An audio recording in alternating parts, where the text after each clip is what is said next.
Hi, in this video I'm going to show you how to convert Canva design to HTML and CSS. So in order to do this, first of all, you'll have to navigate to Canva. After you open up Canva, you'll have to simply navigate to the design that you want to export as HTML or CSS. Then click on the share icon at the top right. Now click on three-dotted icon that is see all and choose embed. Here you can easily click on embed. Click on copy and you'll be able to get the HTML embed code from your Canva design.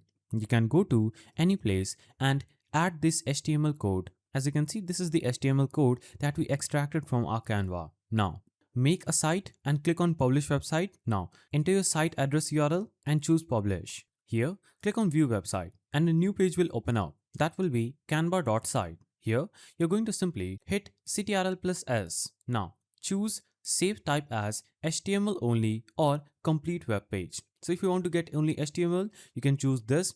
And if you want HTML, CSS and all the files or codes, you'll have to choose web page complete and click save. Now this file will be saved. You'll have to simply open it and you can press Ctrl Shift and I and this will open up the code terminal where you can click on elements and you'll see the HTML code and you can choose plus and choose CSS overview and choose capture overview. But the best way is to click on see all and choose embed. Now you can easily get the HTML code. If you found this guide helpful, please don't forget to give it a thumbs up and thanks for watching.